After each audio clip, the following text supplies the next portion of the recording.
ये एपिसोड दूसरा मौका, नई शुरुआत और बीते वक्त से आगे बढ़ने की जटिलताओं जैसे विषयों को छूता है। हम मोहन, एक व्यापारी जो नए घर की तलाश में है, और राधिका, एक महिला जो अपने अतीत से परेशान है, की कहानी देखते हैं। ये दोनों अनजाने में एक घर की तलाश के दौरान एक दूसरे से जुड़ जाते हैं।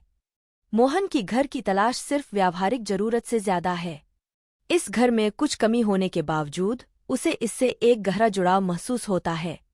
ये इस बात की तरफ इशारा करता है कि वो सिर्फ रहने के लिए जगह से कहीं ज्यादा कुछ ढूंढ रहा है। शायद वो एक नई शुरुआत चाहता है, नई यादें बनाने का मौका। मोहन की बेटी गुनगुन जिंदगी को युवा नजरिए से देखती है। मीरा, जो मोहन की दोस्त है, के प्रति उसकी बगावत, स्थापित उम्मीदों और आज़ादी की चाहत के बीच टकराव को दर्शाती है। दूसरी तरफ मीरा मोहन और गुनगुन दोनों के प्रति गलत स्नेह दिखाती है। वो एक माँ की भूमिका निभाने की इच्छा रखती है, जो तनाव और असहजता पैदा करती है।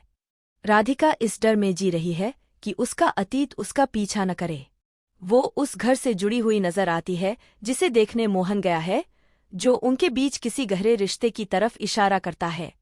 युग, जो उसका पति है, से उसकी मुलाकात इस बात को उजागर करती है कि वो इस बात से कितनी चिंतित है कि उनकी राहें फिर से मिल सकती हैं। एपिसोड एक क्लिफहैंगर के साथ खत्म होता है, जो मोहन और राधिका की आने वाली मुलाकात की तरफ इशारा करता है। युग, उनके रिश्ते से अनजान, मोहन को अपनी दादी से मिलवाने की सोच रहा है, जो शायद उनके अतीत को उजागर कर सकती है।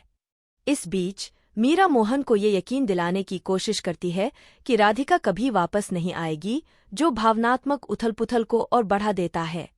ये एपिसोड एक जटिल भावनात्मक यात्रा की नींव रखता है। ये बीते वक्त को भुलाकर नई संभावनाओं को अपनाने की चुनौतियों को दर्शाता है। पात्रों की छिपी हुई ख्वाहिशें और अनसुलझे संघर्ष कहानी को आगे बढ़ाते हुए उत्सुकता पैदा करते हैं। हमारे मन में ये सवाल उठते हैं, क्या मोहन और राधिका फिर से मिल पाएंगे? गुनगुन अपने पिता के अतीत पर क्या प्रतिक्रिया देगी? क्या मीरा उनके रिश्ते के सच को स्वीकार कर पाएगी?